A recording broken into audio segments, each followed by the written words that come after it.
Welcome back for another episode of History Deconstructed. I'm your host, James A. Bear.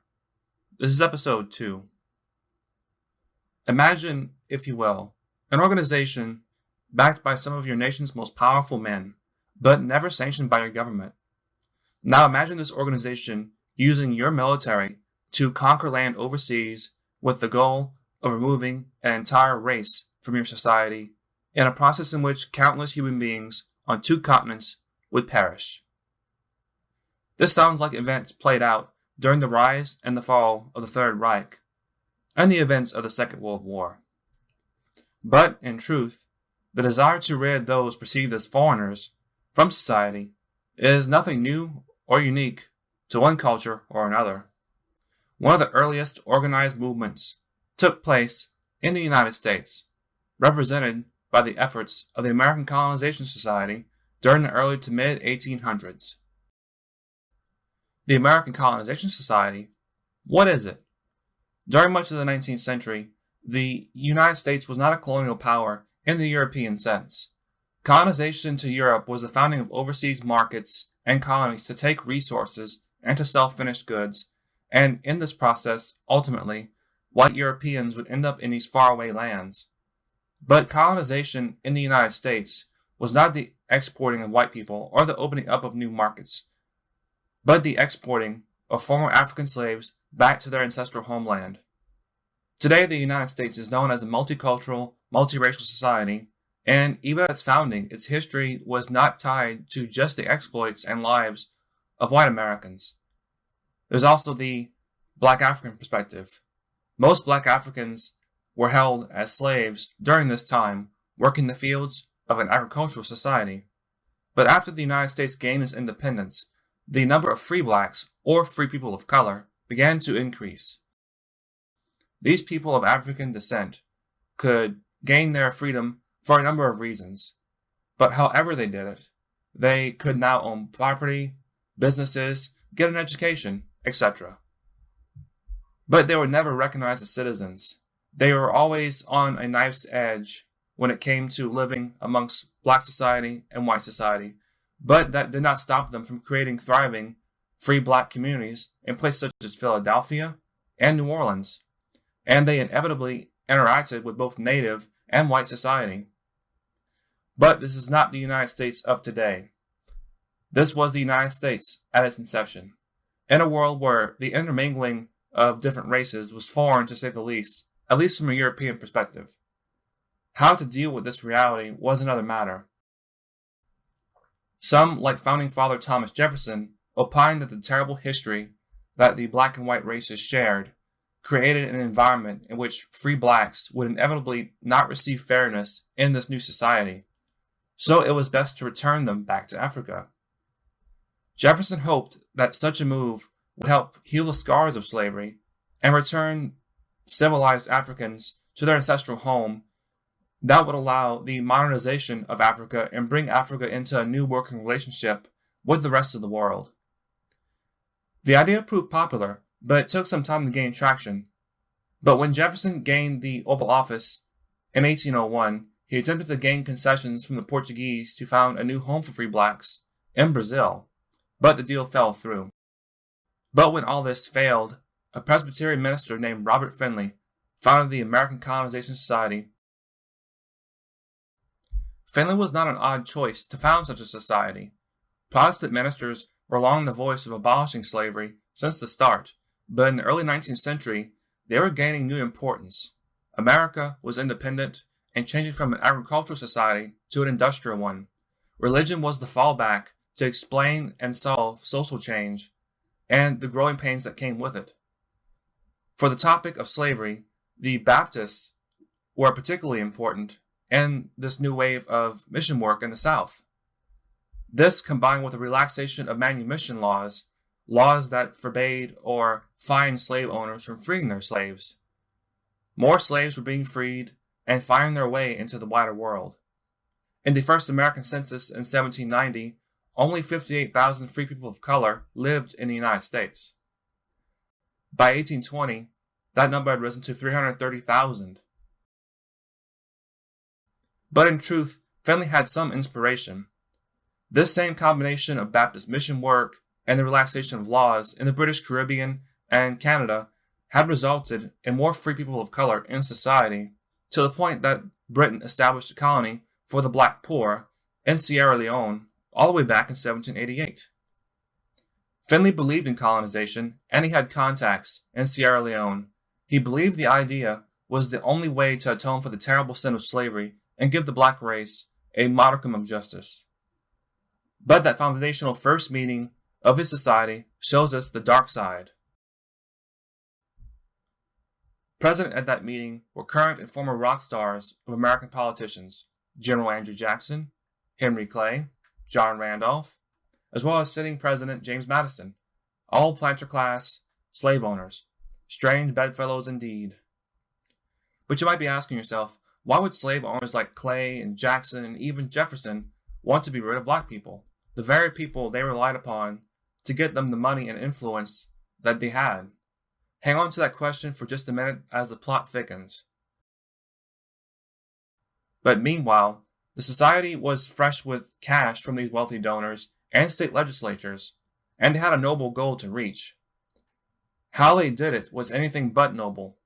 Society agents got their colony in 1821 with the assistance of big guns of a U.S. Navy task force led by Captain Richard Stockton.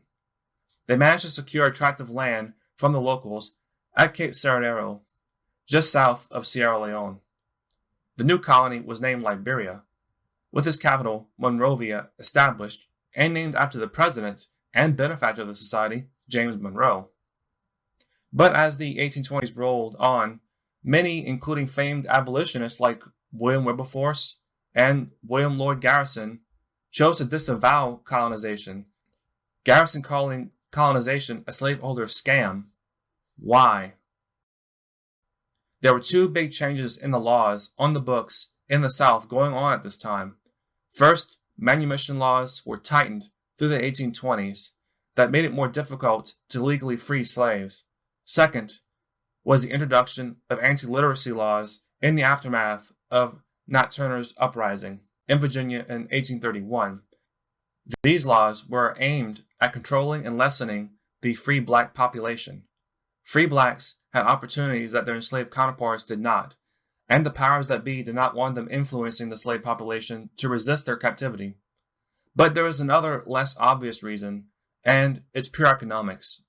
Slave labor had to compete with free black labor that was of better quality and of long-term costs. That was recognized even at the time that the slave power wanted free blacks gone because of competition. In the 1820s, when manumission laws were relaxed, the price of cotton crashed. But in the 1830s, the price went up with the removal of those laws. I discussed this cotton crash in a previous video, and its consequences for the United States is more in depth. And it is not just because of free black labor, which such things as tariffs, overproduction, new cotton markets worldwide, but the correlation isn't lost. Free blacks were indeed hurting slave owner profit, and that simply would not do. Indeed, the altruistic mission of the society seemed to die with Finley, and subsequent leaders of the society skewed into the hands of slave owners themselves. Already in the 1830s, the society was losing support, despite how they tried to cover it up with flowery language and the distance from its far-flung colony. Let's have a little fun, a little bit of historiography here.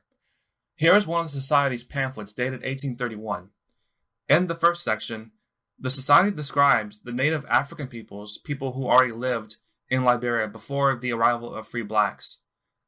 They describe them as being friendly and eager for religion, numbering about 175,000. But if we look at the section for the defense of the colony, there are about 500 men under arms. This does not seem like much until we take into account that only about 2,000 free blacks lived in Liberia at the time, and one has to wonder why a quarter of them had to be under arms. In truth, other than the occasional slave raid, the Liberians were fighting the natives, and society governors were leveraging local African kings out of their land. But the natives were the least of the colony's troubles at this point. Tropical disease, of which the new arrivals had no immunity, took their toll. Between 1820 and 1843, the society sent 4,500 free blacks to Liberia. but the population of the colony scarcely went above 2,000 at any given time. Needless to say, the colony was not working out, and it was increasingly expensive to maintain this scheme with a society that had fewer and fewer friends. But as it turns out, tropical disease would give them an exit strategy. The last white governor, Thomas Buchanan, died in 1841, and it was a free black man named Joseph Roberts that simply assumed the role, and he paved the way for independence in 1847. This did not end the involvement of the society in Liberia, but they no longer had to pay for it. The society would continue to sponsor the flight of free black Americans into the 20th century, but their position was irrelevant as colonization as an idea foundered. Independence did not give free blacks or the native peoples of Liberia an easy way out either. We have to take into account at the time that Liberia, when it was founded, slavery had been alive and well in the Americas for centuries.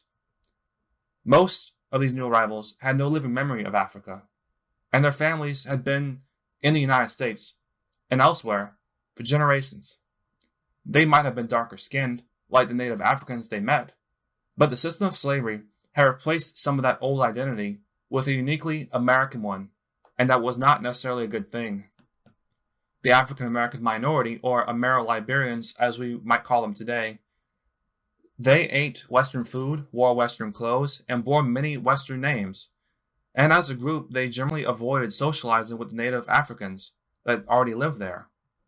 Even worse, Roberts and his successors would take a page out of the European and American playbooks by using cheap manufactured goods to ply the natives for concessions, namely land.